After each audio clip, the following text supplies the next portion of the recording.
Hello, everybody, and welcome back to the Back Porch Lounge. We are the Leaf Cutters, and we are not professionals, but we are here to help. And today at the Back Porch Lounge, we have a special cigar for you. It's actually held over from last year's PCA. It's one of those that, just got thrown in the bottom of the box. We kind of forgot about it, so we're like, hey, surprise cigar! Just out of curiosity, if they sponsor us at any given time, can we say they were at the top of the box and we just respected them enough not to smoke them until the appropriate time? Yeah. So I'm going to go back and edit that, and that's what we're going to say. Yeah. That sounds good. I like it.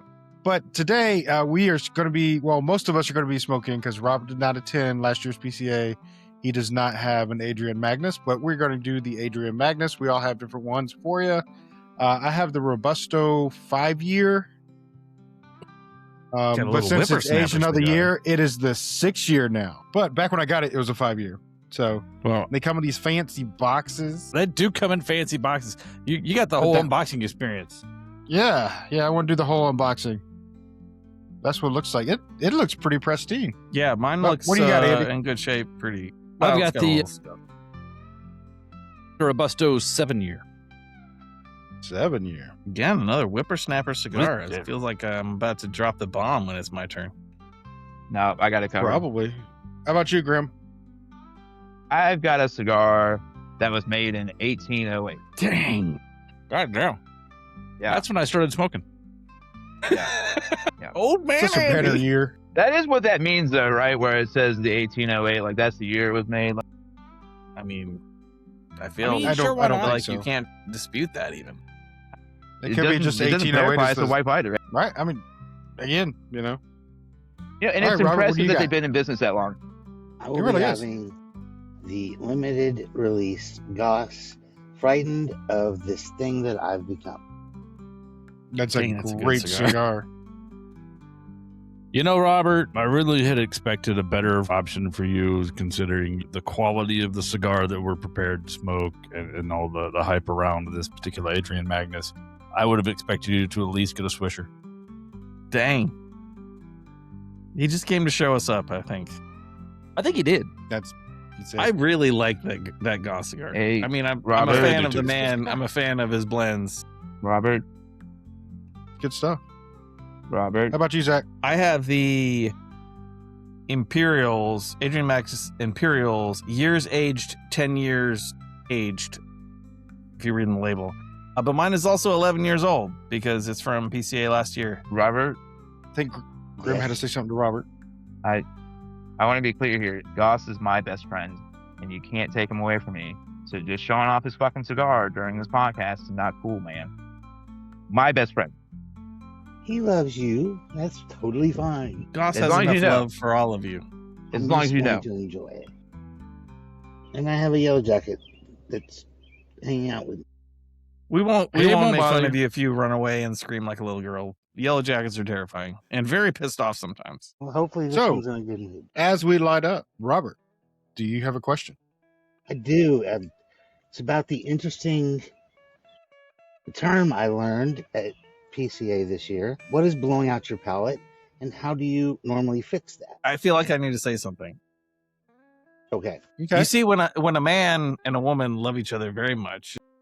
Whoa. No. Whoa. Sorry, it's something else. No. I feel like you're trying to trap me in a song into thing. It's just not happening. Yeah, not working. Not working. It was good though. I'm sorry. It tracked in my brain a little bit. It did, but I'm not singing it in my head either. So, blowing out your palate. Usually when you blow out your palate, there's something it's usually dealing with a cigar that is probably either overly strong or not to your normal taste buds. That when you smoke that cigar, that is all you taste from that moment on. Like you just cannot shake that taste. Everything else that you drink, eat, whatever, tastes the exact same as that cigar. I mean, it does happen with a few other things in life, but when you're talking about cigars, it's usually just a cigar that is overly powered for your palate, and that's all you have in your mouth, and that's what you taste. And when you can't taste anything else, your palate's blown. You can't taste anything in another cigar, your food, your drink, whatever. So that's what I mean when I say blow out my palate. Okay. Yeah, it's not opening a can of compressed air. No, I think it gives you, you hit it the nail on the head. It's a good definition. As for how do you fix it? Time. Use Being your nice to time. your tongue. Be nice to your tongue. 25 gallons of Altoid, No, that's not nice to your tongue. concentrated. No, I'm kidding. But yeah, it usually just takes time. Give it a day. See how things taste tomorrow. Yeah, skip the next cigar you were planning, maybe. I've Or the next meal. experienced something like that where I can no longer taste the cigar from a burnt tongue or from smoking too many cigars and smoking them too long, where the smoke gets really hot and potentially it's like the equivalent of like tongue bite for a pipe, I think. Although I always wondered about what people were experiencing when they were talking about that in the pipe world. But yeah, too hot, kind of toasted it, or too crazy on the flavors. Okay. I hope Very that answers cool. your question. Does indeed. All right. So, what are first thoughts on light up on this Adrian Magnus? And by the way, Adrian Magnus is fairly new to the States. They were pretty big overseas in Europe and things like that.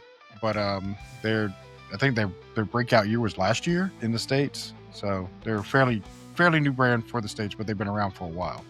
I'm sure they were at PCA, but I didn't see them there this year. I didn't see them either, But it's a big I did show. not see her and either. Fair. so it's a good light up. It's very smooth on this one. I don't have the stats on this particular cigar, unfortunately. It just says We have the Robusto internet cigars. at our fingers.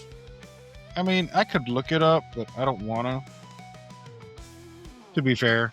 Do you want to do the grab bag version where you make up the ingredients and tell the story about it? Or? Tell the story about it? Yeah, no, right? No, I don't. It's not that. I usually don't like to look it up because I don't want to get any kind of flavor, somebody else's idea of a flavor note. I get that.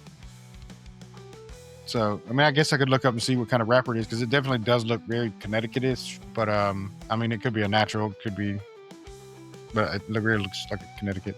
But it's very smooth start. Decent flavor so far, as in it actually has a little bit of flavor to it. Don't have any tasting notes for it. But so far, not bad. I'm kind of enjoying it. How about you, Andy? So, pulling up their website. Excuse me. Dude, www.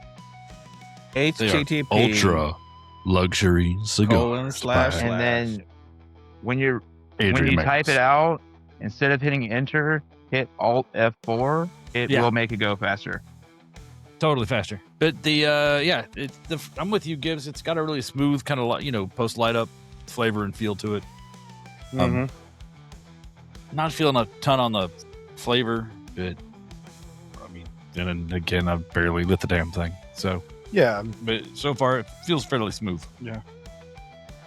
All right, Graham, what's your take on it? I think it's cocky. It's cocky. All right. Well, it took me a second, but I think I figured it out. Why would they call the cigar in 1808? I'll give you the answer. That's the year that Beethoven's Fifth Symphony, the greatest of his symphonies, came out. And they are considering this to be their symphony. They're cocky. That is. And you looked it up, So- didn't you? Huh? You looked it up, didn't you? Not the Beethoven one. I wanted to see if there was anything else because I was big on music when I was a kid. But there are other things where like, Napoleon invaded Spain and I was like, I don't know. I could crack the joke that Adrian Magnus hates the Spanish people, but then I might get a cease and desist order, So, and then the other one was the U.S. said it abolished slave importation. And I was like, I don't think they went that way either. So I'm going to go with Symphony. That's a wise choice. Yeah, I thought I'd made the right one. So it's weird, mostly because it has a honey taste to it. I can't tell if it's a sweet tip or if it's in the tobacco. So I'm waiting to see, if it continues through. I mean, I don't mind it, but I kind of wish I would have known beforehand just so I could be prepared for it. And I'm drinking a beer that does not go well with honey. So, my pairing is not that great. I have chosen poorly. Fair enough. I have chosen awfully. How about you, Robert? It lit up great. It's burning even. I love the smell that it's coming off the foot. Yeah, so far so good. Look forward to this tremendously. And I have found a website that still has a box or two. Nice. We were talking about that Nice. earlier. When he was trying to look it up, I said, well, it's probably sold out. It's been out for a little while. I guess not everybody knows how great that cigar is. Right? Because it's fucking But they delicious. should. They should know. They watched. It's They our watched our job show. to They tell know. them. If they watched, Right. if they watched the Leaf Cutters podcast, they would know. That Right. That's a good cigar. Goddamn delicious. Wait, so 7 people now? I mean, maybe my mom watched, so 8. Nice. So how about you, Zach? The 10-year is kind of on the light side. I would call it like medium or light medium. Like it's if you have a scale, it's close to light, but it's got some like nicotine tingle to it and some strength. But it's pretty flavorful. It's like it's got kind of a sweet caramel thing, but it doesn't taste like a sweet tip to me. Tastes like that's coming out of the tobacco. I'm not sure if it has any additives in it at this point, but it doesn't taste like that to me. It doesn't taste chemical sweet. It tastes like a natural sweetness of tobacco choices. It's kind of light, like it's the pack. Like it's a very lightweight cigar. It doesn't feel like it's densely packed, and the draw is pretty good on it. A little like the sweetness is on the kind of the caramely side to me, and a little bit of cedar is what I'm getting from it now. But we'll see. So far, so good. Interesting. All right. I don't know if it tastes ultra premium or super ultra mega premium. What do they say? Ultra premium Ultra. tobacco, but it doesn't taste cheap. It tastes like a really well crafted cigar to me. Right. So comparative to like just from the look and feel of the wrapper and the taste of it, of the smoothness, I would definitely compare this to like a Davidoff Really? immediately. As smooth as it is, yeah, I think I can probably agree with that. To Yeah. a bit. And it's not powerhouse punch No. to the face. No. So it's a smooth, good draw, good taste. I immediately compared it to Davidoff. Interesting. I've only had like one Davidoff, so I don't have a lot to compare it to. But I could kind of see that because it was on the lighter side, a little more focused on like nuance and appearance and draw than maybe on being like a flavor explosion. Yeah, so Zach said, this wasn't cheaply made or whatever, like it was premium ingredients. And Gibbs said, yeah, unlike, and I was about to be like, he's about to name somebody he doesn't fucking like. We're about to throw somebody under the bus. I was getting super excited, and then like nothing else happened. I will say, I looked up the price on this. I found one site that had it for like $16.50-ish for the Robusto size, which is less money than I remembered it being. I don't know if that's because it's not as been around for a little while or something. But I will say this is a PCA sample, so don't judge the entire brand by this, but the label is a little bit off center.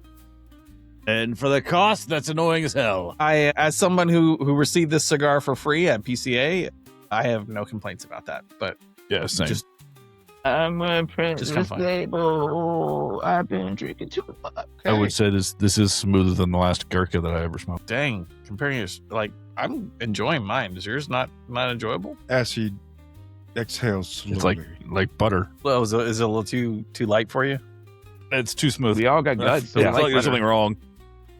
Yeah. Man, I like bacon grease too, because that's what I had. That I went to work at a friend's house today. She's moved into a place by herself with her daughter and needed help, hanging stuff up and setting some things up.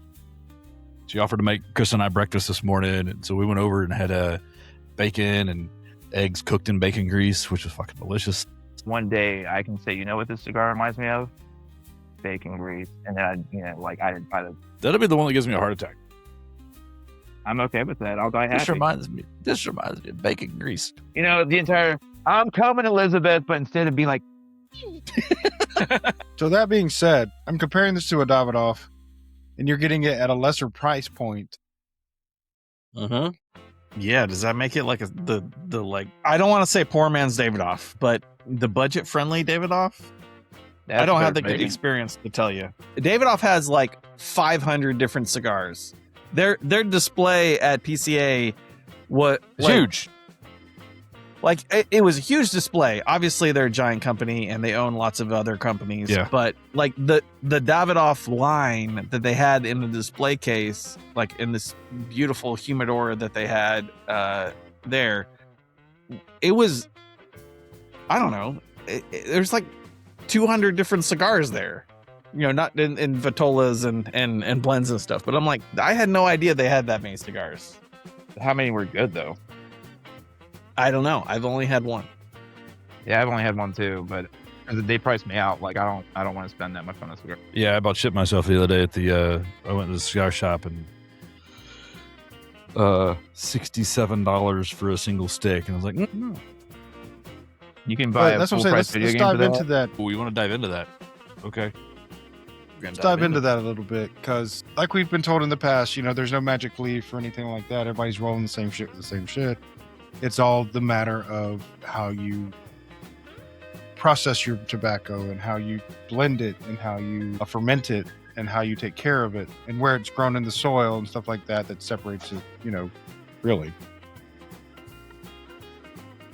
If you take a cigar like this, which Adrian Magnus is a, you know, high dollar cigar normally.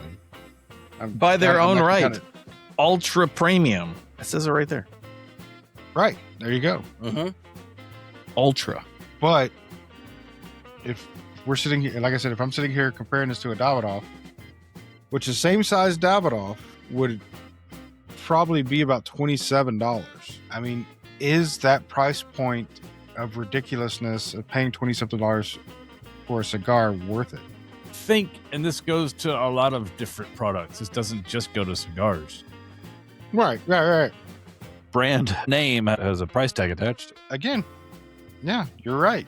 You're paying for a brand.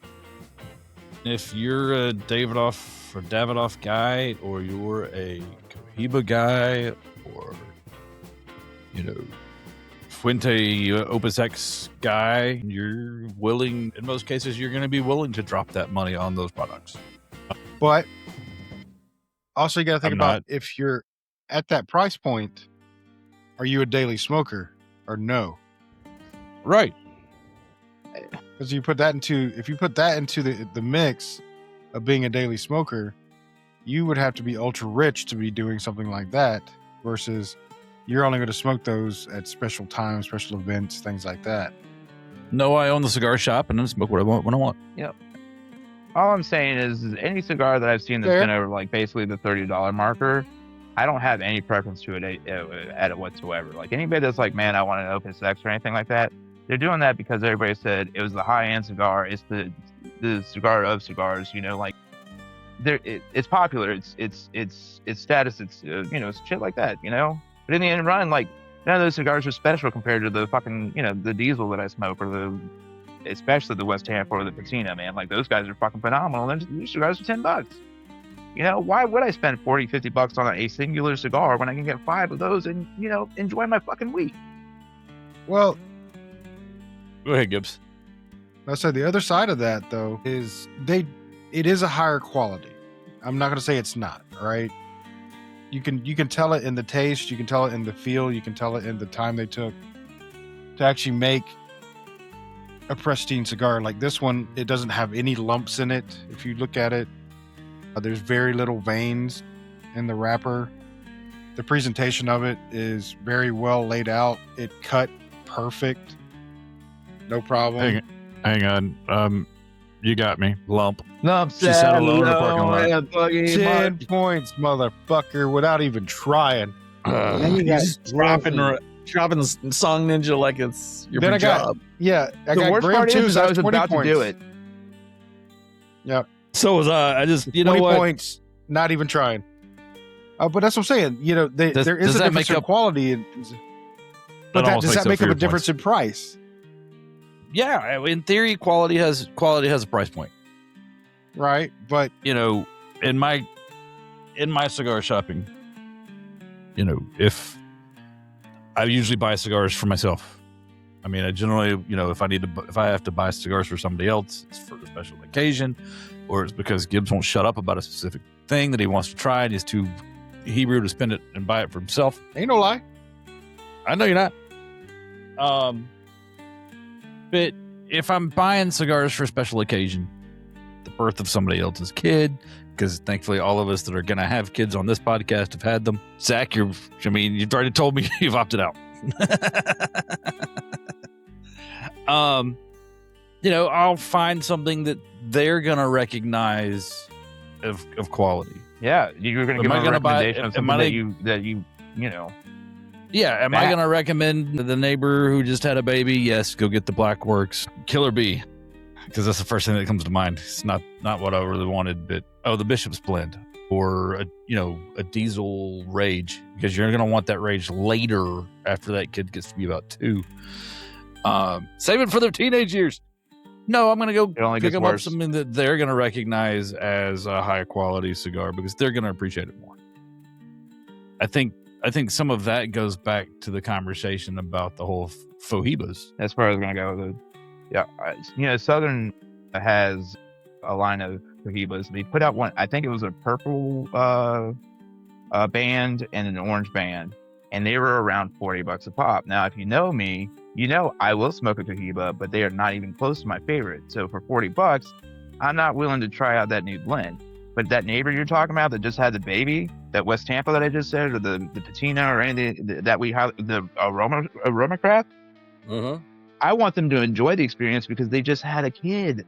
I want them to enjoy the flavor and such. I'm not worried about does it have veins in the tobacco leaf on. They don't know anything about that shit. They want flavor. They want to enjoy it. Well, they don't want to die. But that's what I'm saying. Is the fact that they have a pristine looking cigar and it has a good taste, but is it worth the extra money when there's other things out there that are just as good at its lower price point? I don't. Usually I won't spend more than $20 on a cigar at this point because there's so many good options within the $10 to $15 price range. Right. It's just it's burning money at that point. You're a movie star. Smoke a Davidoff all you want, bud. You got the burnable cash and everything else like that. I've got bills to pay, kids to take care of. I'll do a $10 cigar that tastes fantastic. Well, I think that speaks to maybe that cigar is not for that audience, kind of thing. Yeah, that's what I was. There are people, and I've met a few of them where they have a fancy car and they buy expensive whiskey and they buy expensive cigars because they can afford to buy those things and it's not as impactful through their finances. Yeah, absolutely. Ferrari is made for somebody. It's not me. I wish it was Agreed. Not me. At least not currently. It's not currently for me. Let's see. Somebody out there want to sponsor Zach to get a Ferrari? I would love to one. Okay, A but Ferrari the dealership. difference in that though, if you're talking about if you're buying a Ferrari, right? You're buying a car that is going to have a certain kind of performance, certain kind of speed, certain kind of everything, and you're going to have to pay up in the world to get something to get to that point. This is different, as well as the ski fees.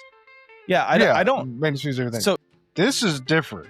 I mean, it's a good comparative, but this is completely different because, again, you're playing on the same level playing field with the tobacco that you have. You took a little bit more time finding the most pristine leaves in the way they look and things like that and perfected your process.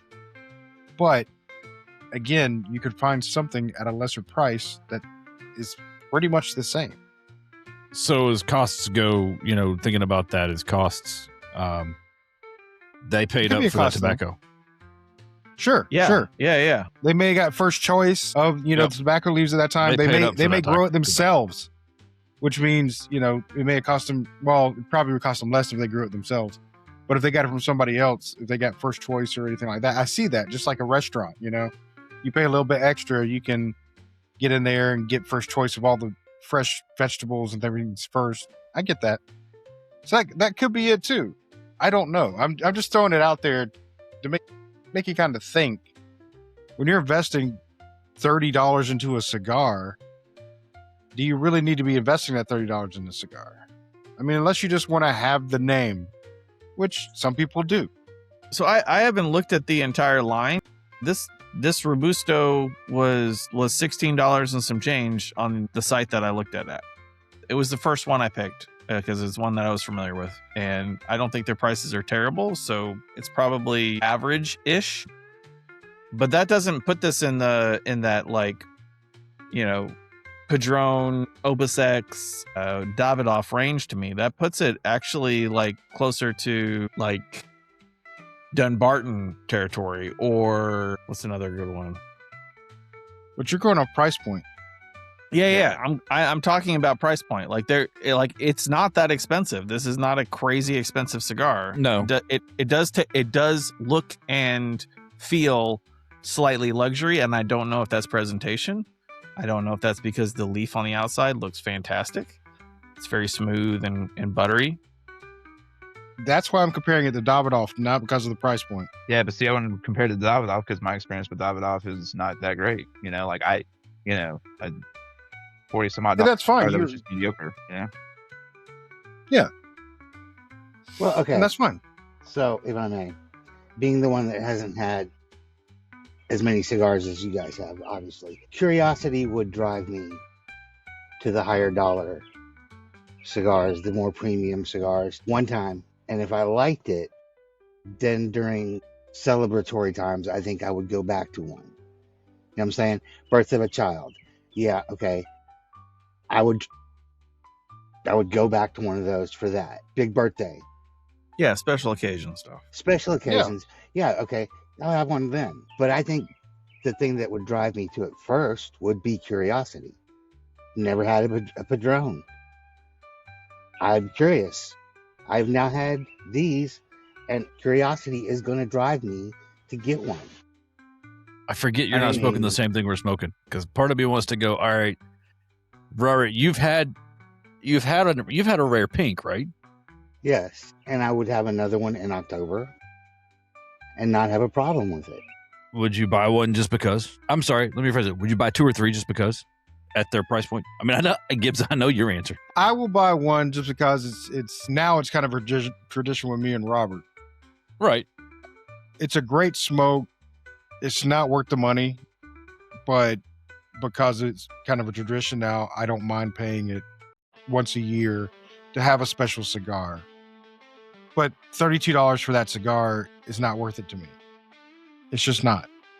No, and I'm right there with you on that one, because the fact I've had it, I know what it is. It's a good stick. Is it $32 good once a month? No. In October, when it's available, yes, I'll have one, and I'm done for the year. I'm not even thinking about it. Is that because of it's just an okay smoke at $32, or it's a good smoke, but it's not worth $32. Right. There are very few things in life that. I mean, yeah, like I said, it's a good smoke. It's like, it's a higher, and it's definitely a 5, but it's not worth $32 to me. So I mean, I guess I should knock it down because of the price point, but I don't. It's still a great stick, and I'm not going to put it down because it has a good flavor, but I wish it were less because $32 is too much. I don't see why Nice. we would stick with the. I'm going to, for lack of a better term, call it the illusion that a cigar that is priced at $40 or $50 is premium because of the price range. As I said earlier in the example, my neighbor has a baby. I want him to enjoy the cigar. I don't want, especially if they're not a cigar smoker, they don't know that the cigar that you're giving them is $5, $10, $20, $100. They just know that you gave them a cigar as a gift. they do It know should if be it's an a boy, it experience tastes thing. like shit. Oh my God. So bad story. I got those ones from a hospital. They actually had them in the hospital gift shop. And my buddy had a baby, and I was like, dude, we got to smoke these, blah, blah, blah. It's totally tradition. He's like, all right, fine. They had us go off the goddamn property of the hospital because it was just when they started banning smoking from shit. He got like 5 or 10 puffs in, and he was just like, don't call me anymore. And I was like, He's I like, understand. we're done. We're done. We're done. Like, this I'm is how you changing the celebrate it. documents. You're no longer the Godfather.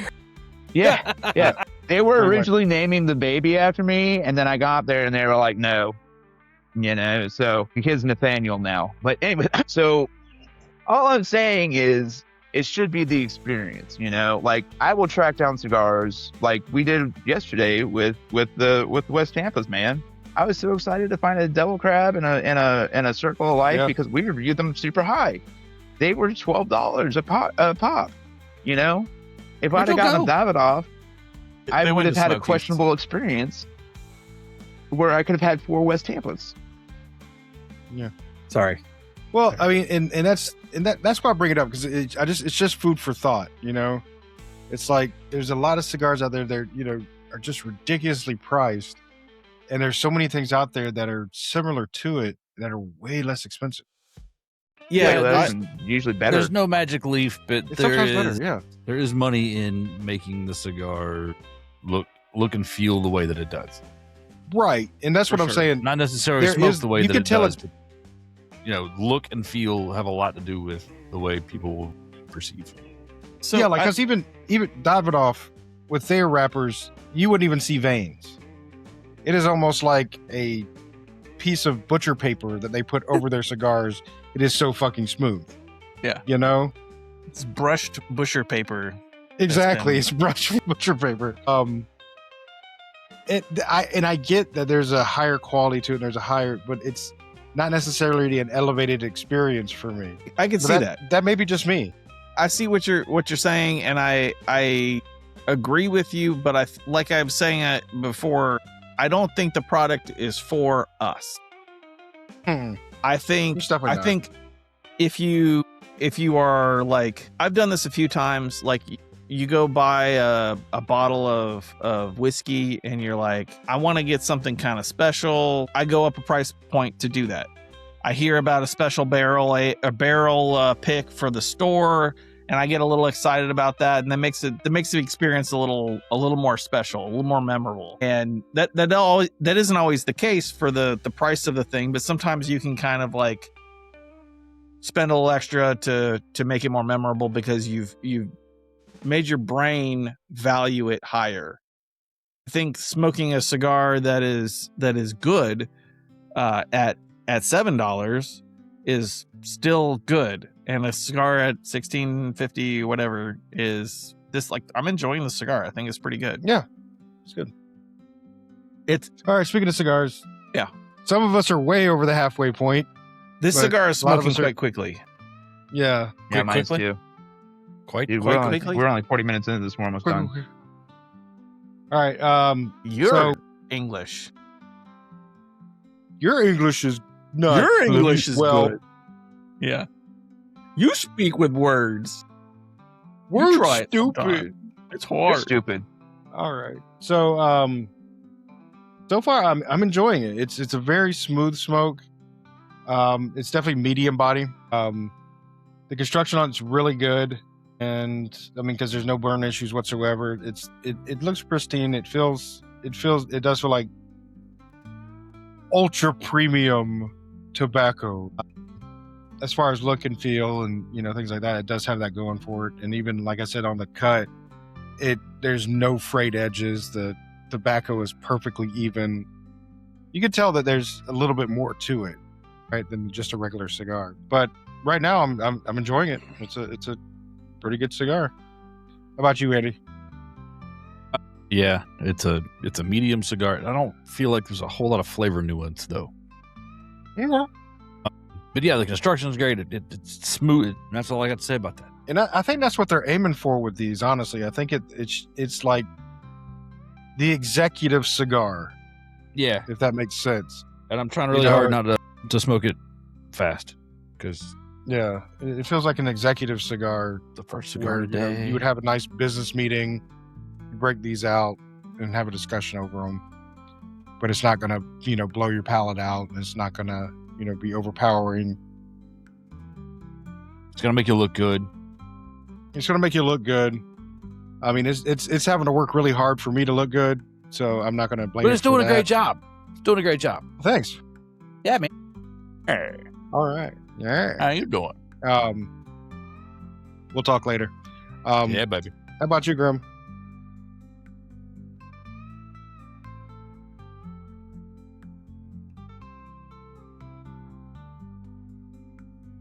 Okay. Bold. I mean, I mean, that really sums it up, doesn't it? It does. Look, man, I racked my brain with the English words in my brain, and I was all like, what words could I come up with to accurately describe this cigar? And I said, fair enough. How about you, Robert? Robert's on dial-up. Robert is not talking. I think he's Robert might be mute. on mute. I think Robert's Sorry, on mute. I was on mute because the guy is cutting grass next door, and I didn't want the Ah. sound to come through. Tell him to That makes knock it sense. off. Definitely a tasty cigar. I'm still searching for the Burger King fry flavor, but I'm not finding it. No, it's a different cigar. It's a different That's cigar. a different cigar. You're not going to Different find cigar. that in that one. That's in the Nightman. The Nightman Okay. is Burger King French fries. So if I want that flavor, I need to order the Nightman. you Got need it. to order the So Nightman. in if you want your Burger King case, French you'll be looking for the flavor of like Crystal's fries, you know? Or, Oh, damn. you know, I don't know. To be fair, sometimes I Crystal do chili like cheese Crystal. fries. Crystal's chili cheese fries are like my favorite thing in the fucking world. I've If I'm always thought that depressed- cigar tasted like self-reflection and moving forward in life. Different people experience different things at different times. They do. No, don't. It's very good. Still burning, right? Flavor's still there. It's great. Good job, Goss. I agree. He's win. my I'll tell him best that friend. his hair's Stop gonna it. get big. I say as if Goss is going to watch the show, but He wasn't watching the show. He doesn't watch the show. He doesn't he even. barely watch. stands still. He likes us for some reason, or pretends to at least, which I appreciate because Which we we know- thanked before. You know, I'm not his favorite, but I worship the ground he walks on. I would, you know. We'll have to let him know that. How about Yeah. you, Zach? The cigar is quite enjoyable. It is. I'm gonna say it's approached light medium instead of being on the light side of light medium. Like that's an extra thing. I don't know. It's not quite medium to me. Well, how about I say it that way? The flavor has not changed significantly to me, other than the normal kind of like intensification as you go through the cigar a little bit. It's still kind of sweet and caramely, a little bit of cedar. The retrohale is like really smooth and easy. This is a very approachable cigar, and I was thinking about the ultra premium thing, and I was like racking my brain where I heard that before, and then it popped in my head. Gran Habanero has a line they call ultra premium, which makes me wonder if that's a tobacco grade that has to do with like how the tobacco is graded. That's a question for another time, I think, probably. Or just the fact that Gran Habano is Great ultra question. premium. But it's not all of their line. It's just It's a section of their line. Yeah. So for Gran Habanero, it was like the number 7 is on the ultra premium line, which is fucking It's so great fucking cigar. good too. It's so fucking good. Dude, I've been trying to find a 7 for weeks now. It's driving me insane. Yeah. The enemy, it's not called that, but or the adversary or whatever it is. I can't remember what the wording. Enemigo. Enemigo. Enemigo. Yeah. That one I think is in that line. And there's a couple other. But I wonder if that has to do with, you know, the grade of tobacco and the quality control that you're putting into it. And in which case, sure, ultra premium. But it's really good. I like it. Which is kind of surprising because when we first looked up these sticks, when we got them, they were way more than what they are now. So I'm wondering if something happened in the market, or Yeah, if they got into the market deep enough to where they could lower their prices. that could be. Like- That could be. Yeah. Maybe That maybe the price of distribution went down for them after they broke into the market, the U.S. market a little bit. Going to what you said, Zach, on the ultra premium thing, and actually going back to who's got the 1808? Graham, is that you? Well, I'm sitting there So- pointing at my screen at Graham, like you can see it.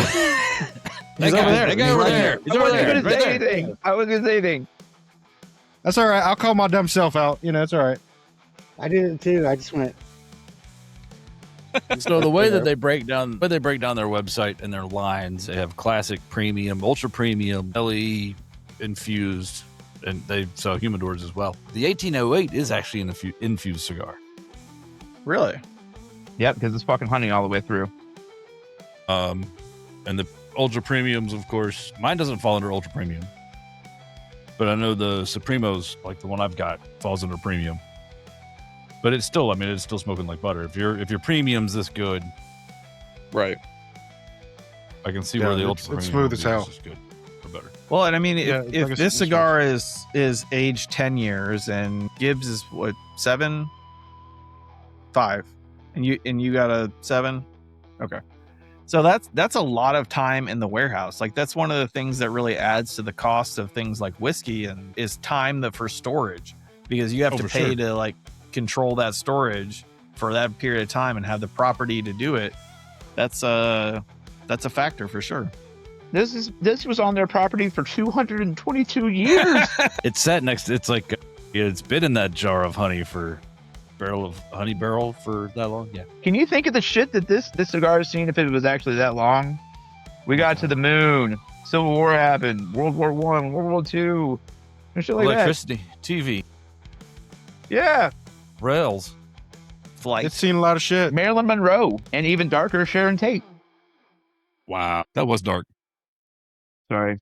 And on that dark note, Have a great I got night. another We're thing done. to bring up. No. So there's been a little controversy with the Leaf Cutters podcast. We didn't realize it was a thing, really, until we got to PCA this year. And then several people approached us about it. And it was a clip that we posted from Aaron Paoletta over at La Vega Cigars. La Vega. Great, great guy. Little intense Great cigar. sometimes, but we like that. Yeah. Passion. He's passionate. Yeah, Passionate. there you go, He's passion. passionate, He has passion. And Insane amount it's of passion. great. Great. and his cigars were good. We enjoyed his cigars, but we put out a video that basically was kind of a legacy versus boutique type mentality to it. And Aaron was talking about, and here's what he was trying to convey from our perspective. That legacy brands are there, they're great, they're legacy for a reason. People love them, people buy them. They're consistently good, and their name recognition alone gets them a shelf on the space, or a space on the shelf, right? Anybody that goes into a shop and they're a, legacy smoker. When we're talking legacy, we're talking about, brands that have been around forever, like Arturo Fuente, Padron, things like that. They've been in the business for a while, and they built it up. And of course, they sell millions and millions and millions of cigars a year. But he was saying that if you took a Padron or Arturo Fuente or Perdomo and you put it on the floor in a humidor, people who smoke that will go in there and find it, no matter what it is. If they're a fan of it, they're going to smoke it. They're going to find it. They're going to smoke it. And he was saying to give, boutiques more of a chance, you kind of need to put them in more of a prime placement, not necessarily bump all the freaking, the legacies off the shelf and put boutique in there, but put them in a better placement where people can see them, see what's new, see what is there, and they could get to it easier than having to try to search. Because also, when you're looking this, when you're searching around for something new and inventive, if it's in the back on the bottom shelf, you're not going to really look at it. You're just going to browse right by it. And plus, you don't even know what it is. So if it's not something eye-catching, you're going to pass right by it. So from what I was getting from that whole debate and a whole argument, which, like I said, I didn't even really know it was a huge thing until that particular clip blew up, that it needs to be a little bit more symbiotic relationship between the shop owners and the boutique people. The shop owners had a great argument of the legacies get the placement they get because they've earned that spot by, having good products and putting it in there on the shelves. But then you also get the backstory of that. Well, sometimes these legacies make you put it front and center, certain spot, certain placement, certain place on the shelf. So it's like, is it really fair to tell them what to do in their shop? I don't know. And I'll preface this with, we're not shop owners. We're not cigar makers. We don't do any of that. We literally just talk about cigars and have, and talk to you, to have fun with you about cigars. We don't have any skin in the game. But shop owners will tell us that, you can't put down legacy and boutiques are being lazy. And I'm like, I don't see how it's a boutique being lazy where you put their cigars on your shelf. They can't tell you where to put it like the big legacy brands can. So I think he's pushing more for a symbiotic relationship between the two. Is like, hey, you brought me in, you like my product.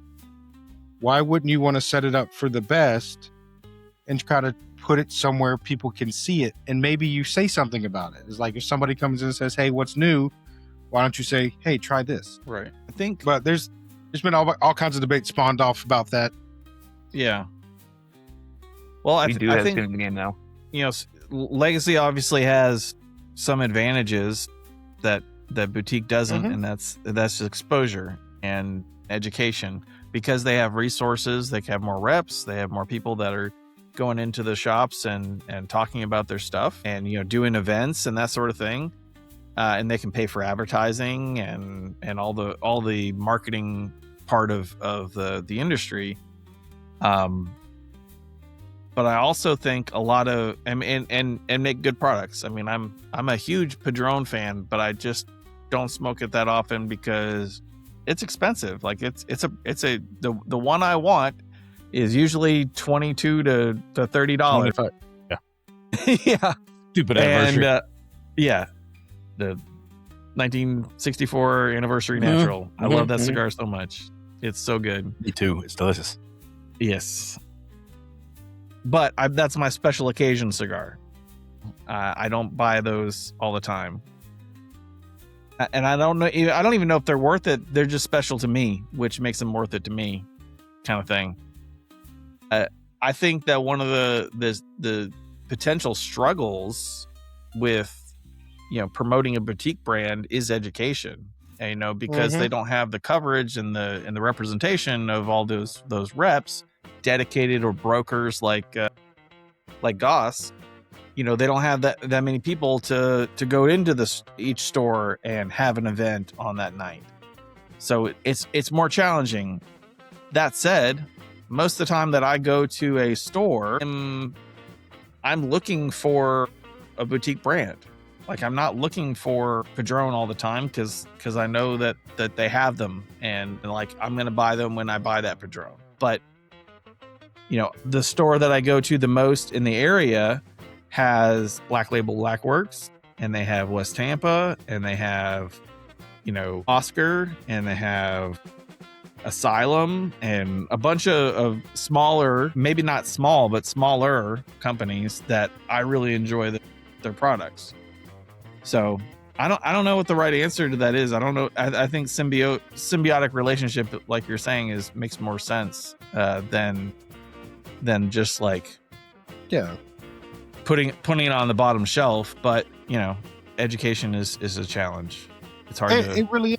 Education is a challenge because it's not only they're saying that if you make a good cigar, people are coming and buy it. Well, if you don't know about that good cigar, you don't know exists, you're not going to take a chance on it. Usually, unless for some reason it popped out at you. You don't know if it tastes good just because of the way it looks.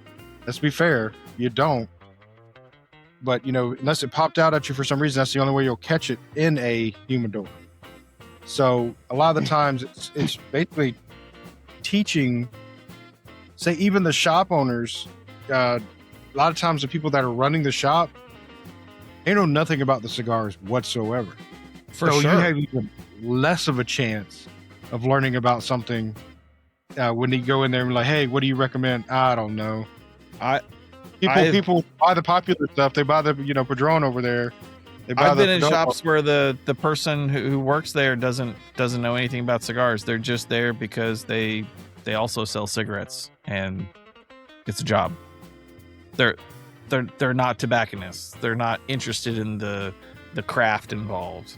They're just people that have a job, which I get. I mean, you can't always find or afford somebody who's a tobacco nerd. Right. But there's a difference So, but if between you like have- a tobacco store that has, cigarettes and vapes and, everything, that like a smorgasbord of everything because they don't know any of that, and a cigar shop that should know what the hell they're talking about because they are bringing just nothing but cigars in. Like in a particular instance, like with PCA, you're ordering your cigars for the year, right? What's the first thing they do to us? Even us, our podcast, they put a stick in your hand. They're like, "Hey, try us out." You try out that cigar, and there whether or not you want to put that cigar in your shop. If you know you want to put that cigar in your shop, you should be able to get it there and then say when somebody comes in, "Hey man, I tried that stick and it's fucking phenomenal." That's called salesmanship. If you can't do that, I don't like your store. Yeah, And that's the perspective we're coming from, and we can have that perspective because we're the consumer. You know, And that's our skin go, in the game is we're the consumer. Yeah, we're the consumer. We're We the ones that vote go with in our and- wallet. You're right. You're absolutely right. And you know, there's shops that I go in, and you know, I might pick up one stick. It's because they had something I could smoke there, but it's not necessarily what I want. But if I go into a shop that I see several things that I like that I can't get, I usually grab multiple sticks. So when we went into Smokies in Knoxville yesterday, my intention was to buy one cigar. I know better than that. But I failed, and I bought like Failed, six probably. cigars. How many did I Like, oh, buy? I got this. 13. 13, I think. Yeah. 13. 13. I gave 2 to Zach for hosting. I also gave 2 to Ben for bringing me up and everything else like that. I gave 2 to the second comic shop writer that we went to afterwards because I had like 30 comics for him to sign, and I was like, dude, I'm wearing out your hand. Can I possibly like give you a little and give you a cigar or two? And he was like, you know what? I'm not going to fucking turn you down.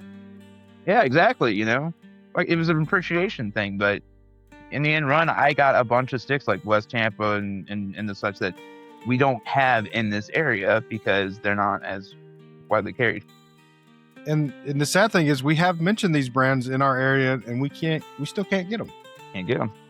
We've talked to our tobacconists saying, "Hey, can you try this? Can you try to get this for us?" No. Yeah, and I think that a lot of that comes down to either that those boutique brands hit for people or they don't. Right. I think that comes down to a couple of things. Okay. And as much as we love Roma, I'm going to use them as an example. I was about to. So yeah, we love Roma, and We do love Roma. we've introduced them. They've like even here they've been introduced, and carried at the local shop for a while. But the local shop has decided that they've been burned by boutique and have decided that boutique's not really going to be on their shelves moving forward, so they're going to go back to more mainline cigars. Okay, and some of that's because Why of were the they way burned? I don't know. I didn't get into that discussion, and that's Okay. that's knowledge that I don't have, and don't know that I care to know. No, it'd be interesting because if they were burned because would like be. the rep wasn't providing them with stuff on a regular basis, or they weren't Potentially. able to get a hold of somebody to have their stock reshelved or something like that, that's a burn. If they're burned because they had They got burned because they want stuff, but aren't carrying the stuff that will get them the things that they want. Yeah, I want to carry the Kraft McKeck. Okay, but you're not carrying any of the other core lines, or not, selling the core lines. And why would we provide you with, a specialty cigar when you're not hosting the core line? Yeah, Okay, that but was that's that was in fact, you're green dotting shit to get rid of it.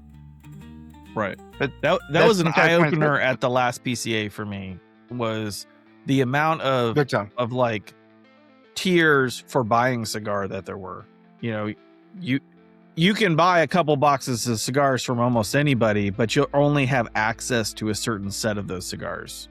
And as you buy more, you can have access to the more limited edition things, and potentially have a rep come and do events. Is also what it sounds like for some of those companies.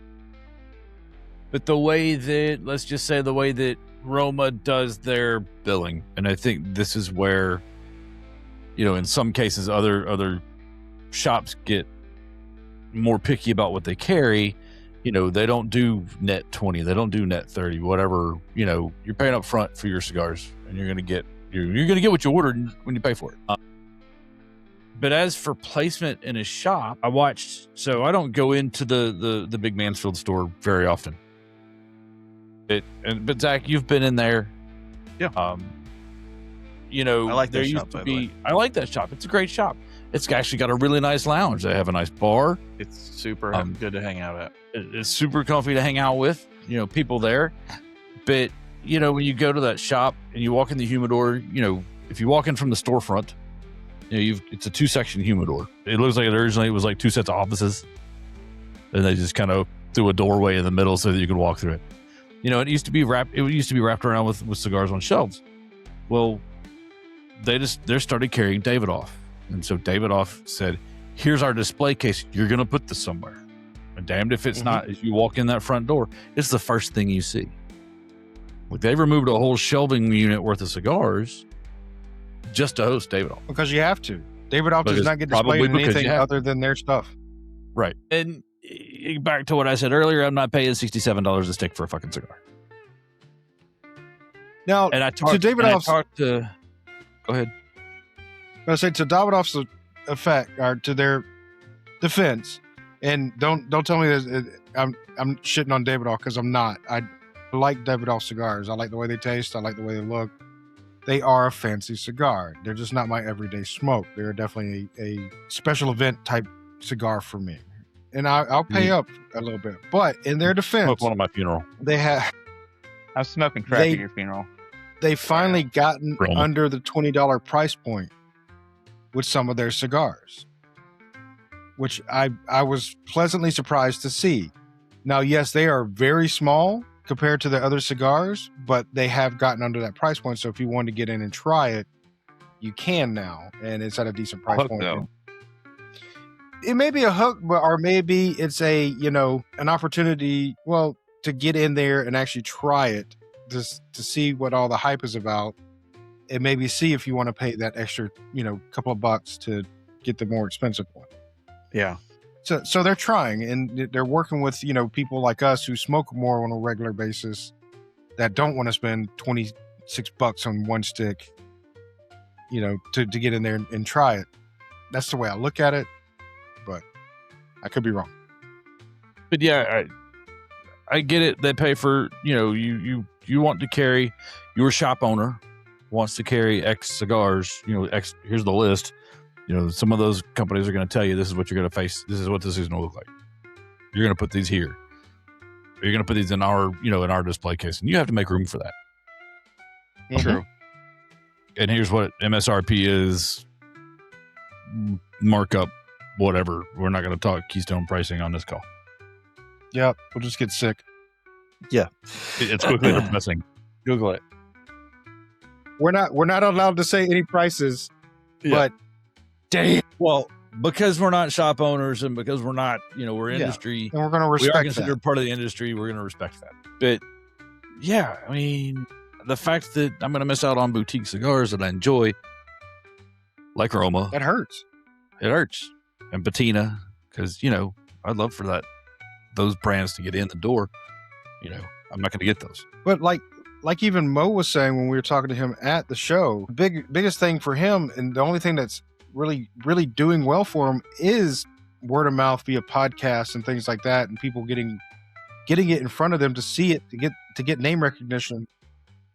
And to his credit, Mo's not the only person that said that to us. We heard that from a number of brands.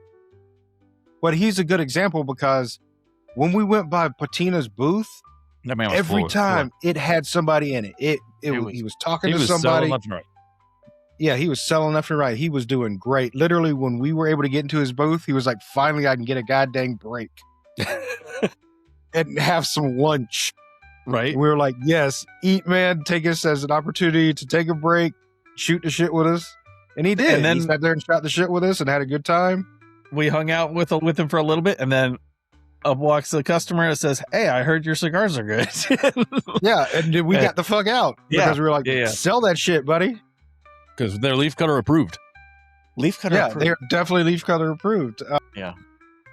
But that's the only one that's really helping. I'm not saying that it's the only way, but it's a good way of him helping, because getting name recognition out there.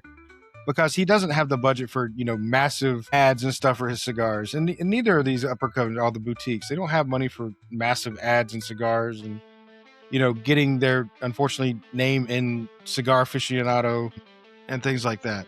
It's just not in the cards for him.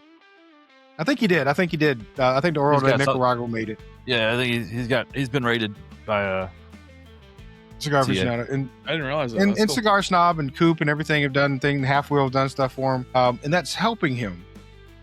And yes, he's a good example. It's a good cigar. It's going to get his name out there, but it's a slow growing process. And again, I still can't get it here. Right. Well, I've not seen it in the wild. I've ordered it online because I just looked it I up. There's- found out about him because we ended up having him on the podcast and he sent us cigars and I'm like, holy crap, these are awesome. And we only It is- heard about him because Karina Owens, Bless her. let us know about him. And thank you, Karina, for introducing us to Mo. Don't forget to tag her. She'll appreciate that. I know I'm going to tag her so she knows it. I give her full credit for introducing us to Mo, and it's been a fantastic, relationship ever since. But these little guys, I think if you like a product enough to bring it into your shop, my whole argument is, why wouldn't you want to promote that a little bit? I understand you're saying the argument is the boutiques don't want to wait in line like everybody else. I'm not saying throw a whole shelf of their stuff out on there, but at least display it in a place where people can see it and maybe talk about it. Say something if somebody asks. To play devil's advocate Yeah, okay, let's do it. for a moment, Oh, a new brand is a risk to an established shop, right? It is. Absolutely. Because then they have to take their customer base and introduce them to a new product. They have to do the legwork of saying, "Oh, hey, we got this new thing. It's really cool. You should try it out." And then they have to tell a story about the brand. They have to go through that process. And not every place is willing to do that.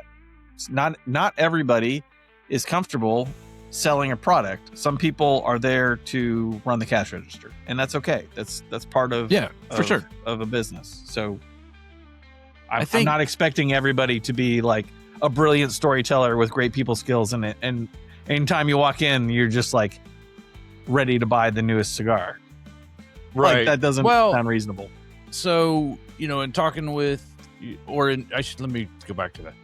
In my experience with tobacco house, be it Shreveport, either the Shreveport shops or or the East Texas Butcher shop, especially the East Texas Butcher shop. I've gotten to know those folks. There's a girl that works, the register at East Texas, who I don't know knows anything about cigars, but she's almost always paired in that shop with one of the other girls that knows. And, we'll occasionally go, "Hey, look, I see you're buying that. Why don't you get this instead? Because I think you're going to like it." And it may not be a new boutique. And it's usually, at this point, it's probably not. But like the flathead, the CAO flathead that I bought, the Habanero, the new Habanero that came out, the Speedster, or Speed Shop, that came out last year, not this year, but last year. She suggested, "Hey, try that. I see you've got a couple of Habaneros. Give it a shot." And I did. And she wasn't wrong. I didn't dislike it. The other Habanero I bought was better. I gotta ask something. Yeah, man. I'm going to use Tim as an example from Thick Ash Cigar. Now, we've introduced Tim to cigars beforehand, and he hasn't liked some of the things we do. I mean, he's liked some of the things we do, back and forth, and he's tried to sell and everything else. But in the end run, when we go in there, the first thing Tim goes is, "Hey, man, have you tried this?" Or "This is new on the shelf," or and such. He is a successful business owner that has the cigars that he wants on his shelf, and he doesn't have a giant display from Davidoff. So, what makes that giant Davidoff display that they're demanding that you have in your store worth having there if you're not like 100% behind the product, or you're losing, inventory that you could be selling or space for it? Like, why bother doing that when you can sell still? Like, Tim's successful. He's got people in there all the time. It's a great shop, man. Tim's different. I'm going to ask this because it's been a hot minute since I've been in Tim's shop. Does he still have a sizable Placencia display? He's got like a shelf or two. Like, I want to say he has like 3 or 4 blends, but that's about it. Yeah, but you gotta know the back end of Tim's business. Back end of Tim's business, he works with brokers. When you work with brokers, you can get 1 or 2 or 3 boxes of a certain brand in your shop.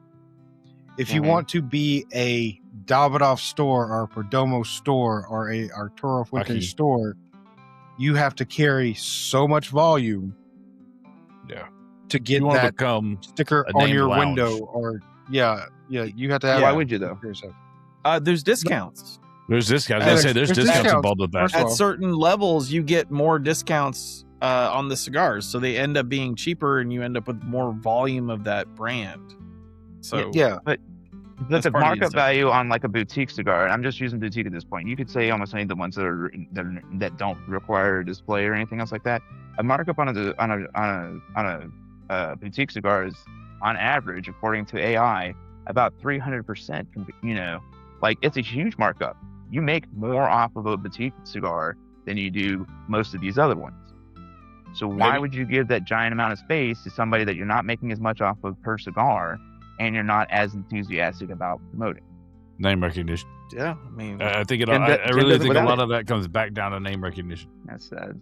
Right. I mean, the marketing that those companies can afford is like the equivalent of Nike or Adidas. You know, that's like not obviously proportional, but Yeah. you know, you know about those companies because you know about the companies because it's in your face. You Yeah, know? but when you walk in that door to that store, that tobacconist like Tim should be there saying, "Dude, have you tried this?" Right. And that's what we expect when we're going to a cigar shop. But you got to think, and I know we're harping on Tim. We're not harping, but we're talking about Tim. I love Tim Tim. does not. I love Tim too. Tim does not get the specialties that comes along with being, carrying entire lines and so many cigars and things like that. He doesn't get those specialty cigars from those brands either. But okay, but do you think, like, let's just I'll throw out West Tampa or Roma or whatever. If he got a couple boxes of them and they sold out really quick, he would order more boxes. If they continued selling on a regular basis, he would order more and more to the point where he would get into the specialty cigars. Us as consumers, No, he earlier, because with our wallet. No, just because of the way Tim buys his, it doesn't make him eligible for that. All right, well, let's say Southern. Southern's They're too old to different. want new shit. Sorry. Dude, the guys Southern- in Southern's are awesome. Southern carries a higher volume of cigars. When they carry like a brand, they carry a lot of stuff in their lines from different And they lines. have an entire bay for just GTO, which is a local brand. Yeah, they do. And I'm pretty sure they get a pretty good discount for it. Which is a huge markup then, isn't it? Well, they're still, for the most part, cigar places do go off Keystone pricing, right? Yeah, that's. I mean, They do. They go off Keystone pricing. I'm not saying that they strictly set to that because I don't know, but they do go off Keystone pricing. And people like Tim who have the boutique, they can go off Keystone or they don't have to go off Keystone. They can really price it however they want to price it. but- So, okay, yeah. but When you're looking at the overall, what percentage of markup off boutiques and everything like that, it's kind of the same in shops that are using Keystone. It's a little bit skewed whenever you have shops that are getting them, especially with boutique, because you're ordering it either directly from them or you happen to luck out and get a broker that's selling their stuff, and then you can make your own pricing. okay, but in the instance of since we're shifting to Southern, they have that entire end cap at Grand Havana, right? One in the middle hallway there. Let's say they decide to get into Davidoff, because I'm almost 100% that they don't have Davidoff. Davidoff requires this to shelf. They decide don't. to get rid of the Grand Habana thing, even though you and I go in there on a regular basis and buy Grand Habana. We no longer have Grand Habano in the area because of Davidoff's requirement. Well, that's if they've decided to buy into that level of Davidoff. From what I understand, I don't know how their structure is, so I'm speculating. But I mean, I'm just tossing it out there, man. Like, I don't have skin in that game. I have skin as far as it goes for, like, I want my cigars in the shops and everything else like that. But like how they market and how they deploy their cigars in their shop is their own business. I just Yeah, no, you're absolutely right. How they, and that's kind of the argument. It's like, why is it that you're so passionate about, they do all the legwork. They do a better job than boutiques. Boutiques don't put in the legwork. You're comparing apples and oranges. A boutique does not have the money behind them, the restrictions behind them, all the downfalls. That a legacy makes it easier for you to sell that cigar. Yeah, I mean, I agree to that, but what I'm saying is, like, with the PCA thing, and then when they order cigars and everything else like that from PCA, you're trying that stick. And if you try that stick and you like that stick, you put that stick in your stores. And you should be able to, as a salesman, because it's your store and you have to sell to make your business successful, say, hey, that stick's great. Right, you do. And that's the argument. You should be able to put it wherever the hell you want to put it to make sure that it gets in front of somebody. Or put it where it's What's wrong with making that argument? Maybe you just don't want to. Maybe you just don't want to, put the effort in and say, hey, this is a decent one, change the box out. I don't know. All I know is I see way more legacy than I see boutique in a lot of the stores around me. No, me too. Same. Okay, guys, look, I gotta go. I'm just gonna say this. Legacy wasn't always legacy. They had to work to where they get where they are. That's very Time. true. Time and people talking about stuff. That's gonna sell your stuff. Okay. That's all there is. That's to fair. that. That's Right. fair. It's not, and I'm not taking a side. I don't have a side. I'll smoke anything. I will buy a $30 cigar. I don't care. Okay. That's what it is. I'll enjoy it as much as I enjoy a $10 cigar. That being said, the Goss, right into this thing I've become. Excellent cigar. 5, all the way around. Bam. Start to finish, no doubt. Grim, I'm coming after Goss to be my best friend. Hey, man, real quick, since we got you, how's your health insurance, motherfucker? But on that note, I gotta go. I have a meeting to get to. So see y'all later. Later, buddy. Peace, brother. See you, Robert. I like the argument as far as it goes for legacy. Wasn't legacy before, or before whatever. But legacy Well, now just- smothers out the new and upcomers with the tactics that they're using, like requiring X amount of shelf space, having it in center place, and everything else like that. Boutiques are going to get smothered out if that is a huge trend. So, yeah, I can see that. Follow my thought together, but we watched the same. The 4 of us, PCA, actually the 5 of us before Robert left. We all watched the same video, right? About Padron, Yeah. and the family. Yeah, And that man started out rolling cigars in a friggin' tiny shop in Miami and Tampa, and I mean, look where he's at now. Or look where Perdomo and Padron are. So yeah, you're right. Robert's got a point. Names are hard. he does.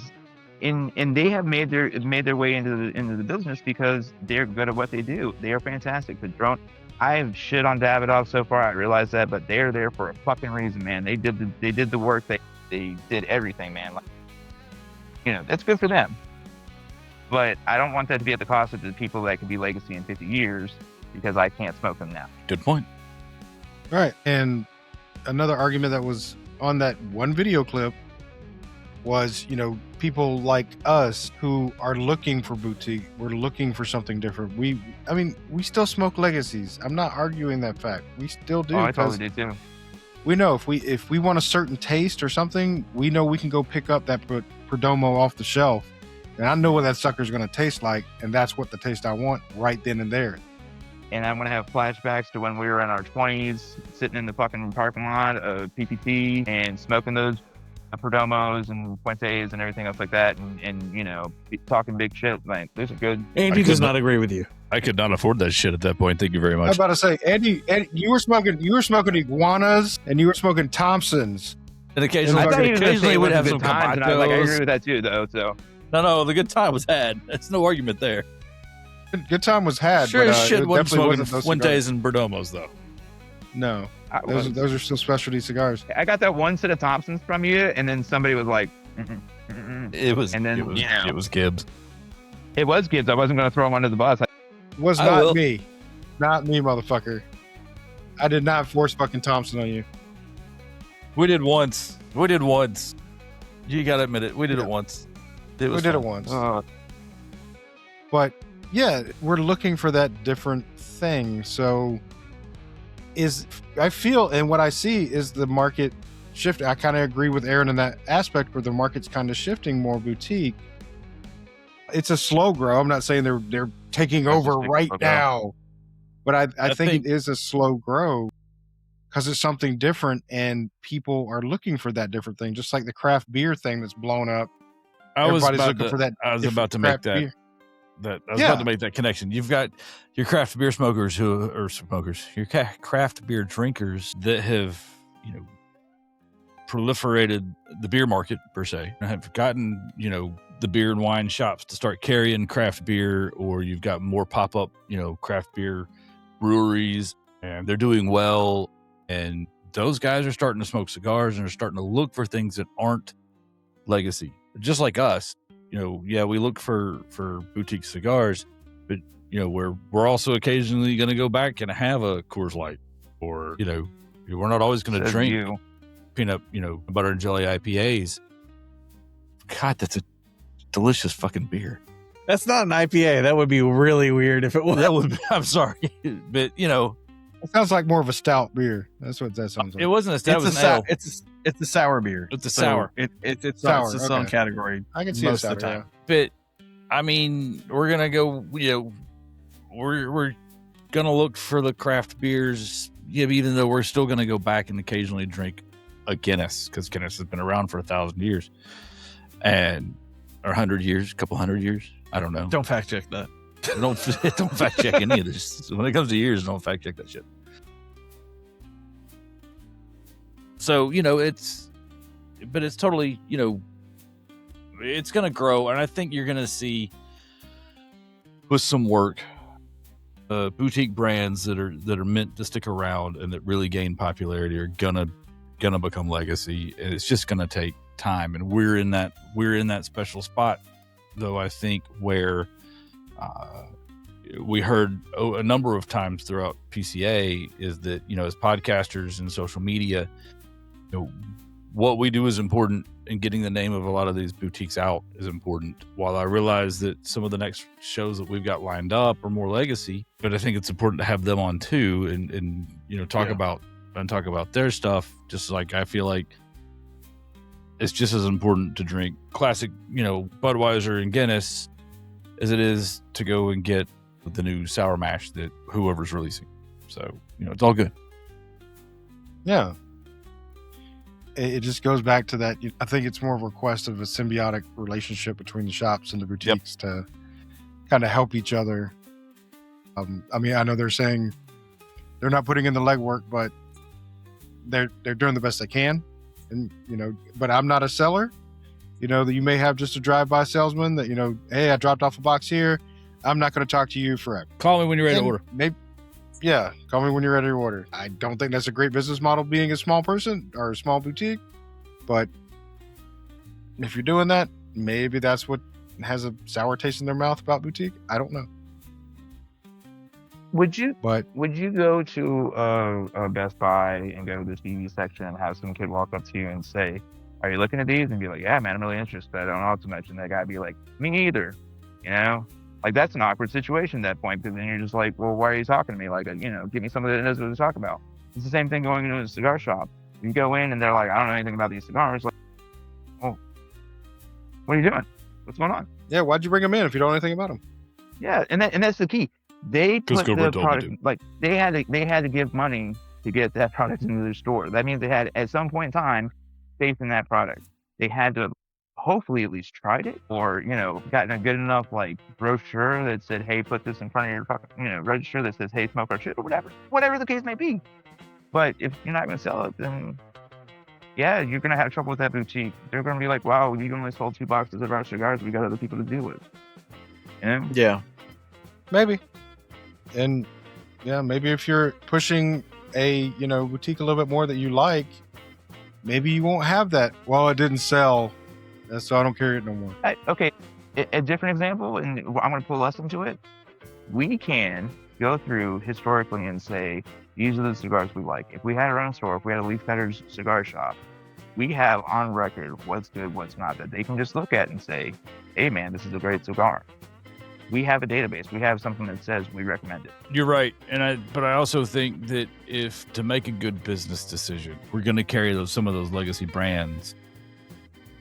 Yeah, Absolutely. Because I still want people. I Absolutely. still want regular customers, not just folks that like us that are poor on occasion, that still spend I money would on never cigars. say that you shouldn't carry like a Perdomo or a Fuente. Pick the ones that you endorse. Pick the ones that you like. you know, because being a salesman is being passionate about it, you know, is Every getting time. behind the product. There's also like a cigar sales market that we haven't specifically talked about yet, or two markets that I think exist that we haven't talked about yet. We're talking about the shops that we go to that have lounges and they're just cigar shops.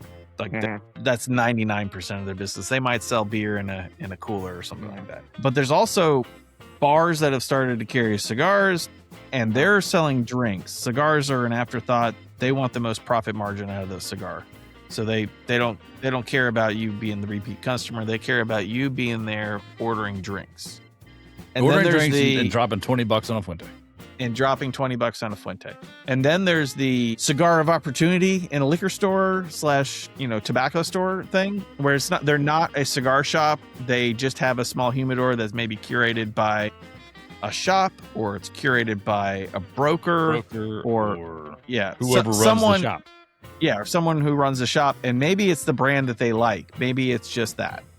A lot of times those shops, the liquor stores that have a few cigars, they're selling Gurkha and Rocky Patel and occasionally Fuente kind of thing. I don't know. I gotta say that the liquor shop right here. The two big selling points for me are the fact that they have canes, they have La Gloria Maduros, and drive-through daiquiris.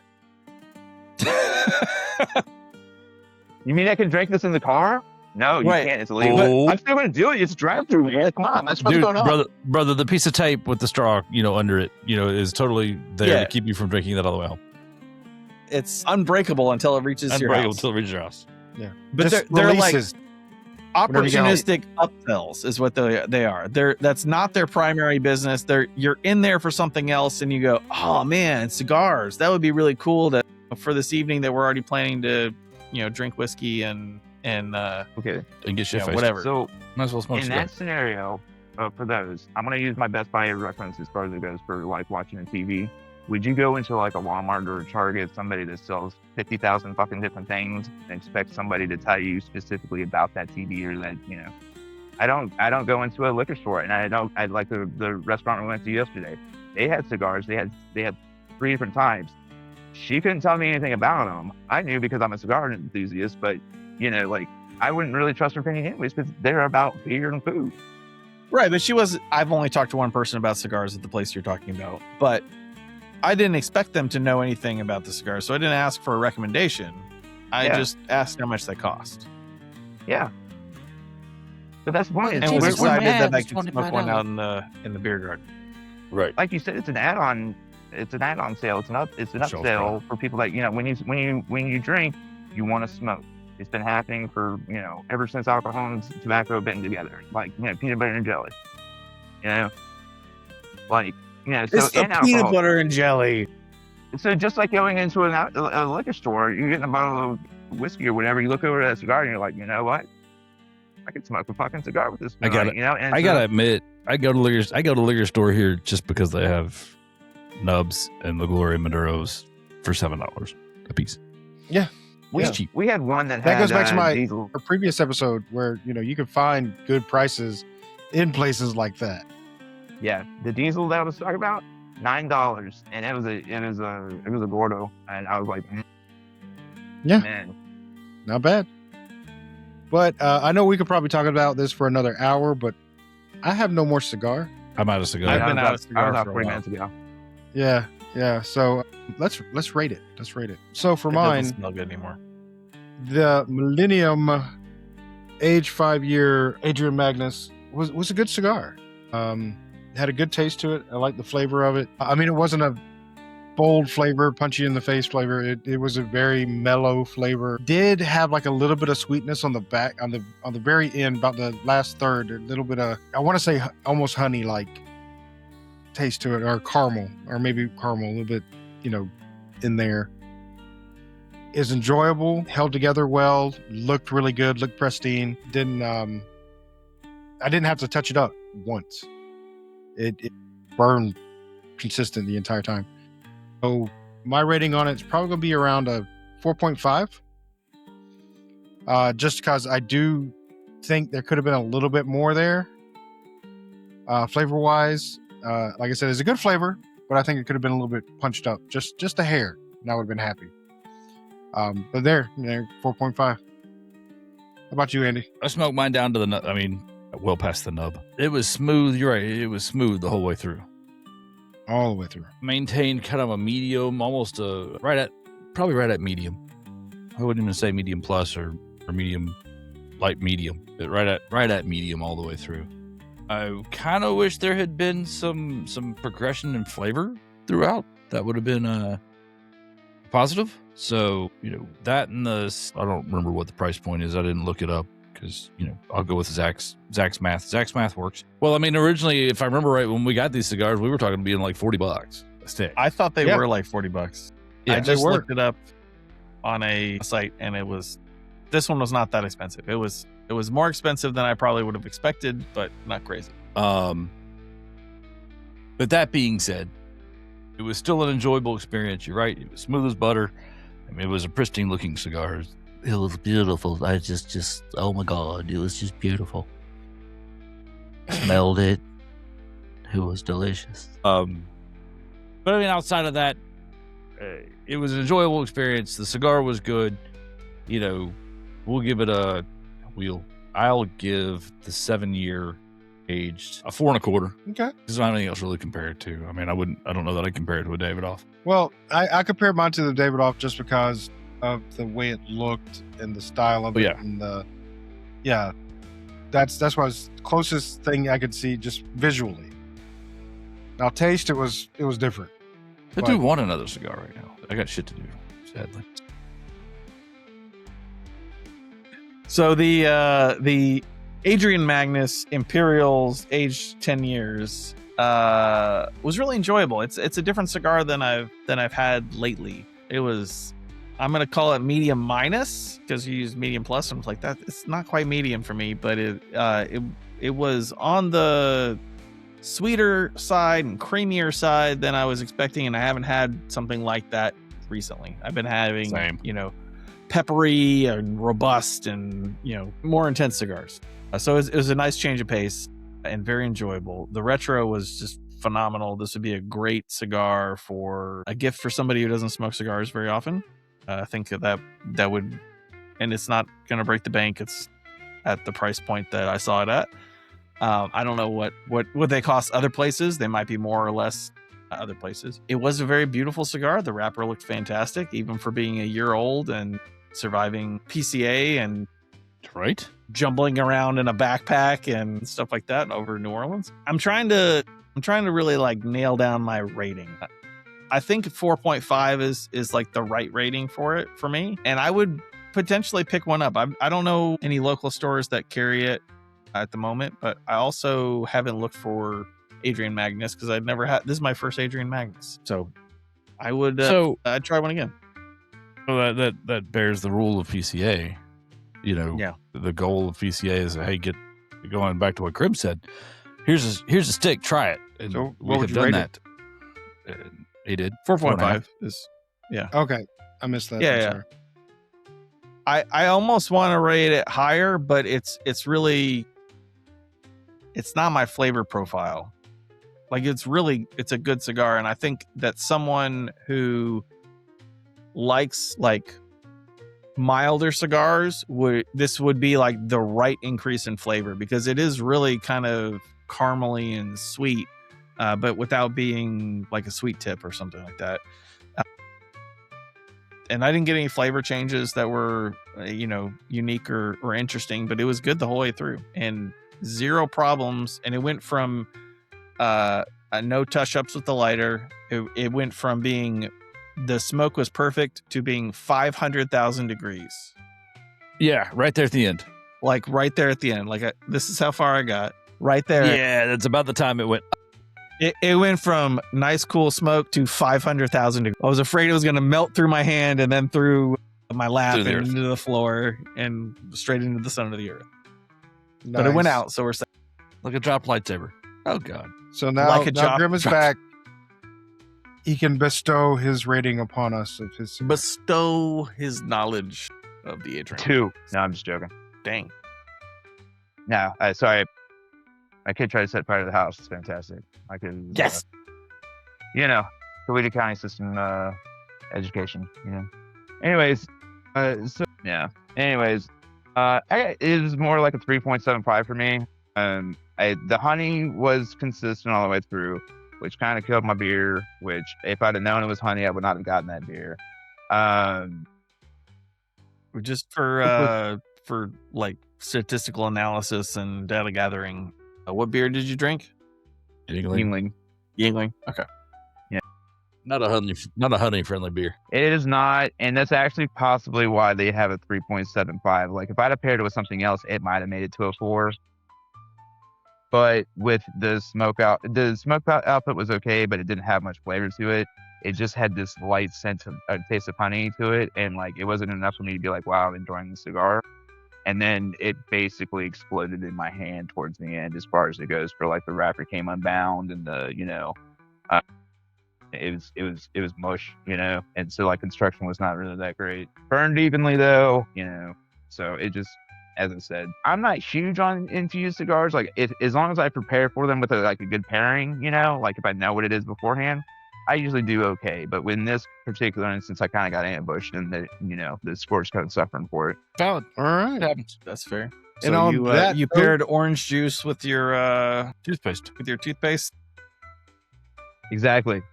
I brushed my teeth, and I'm like, man, what do I want to drink? And I'm like, orange juice. That's a great And I idea. just chugged the entire fucking thing, and I'm like, you know what? This was a terrible idea. I should not have done this. On that note, we're going to say good night. Good night. See you. Hey, man.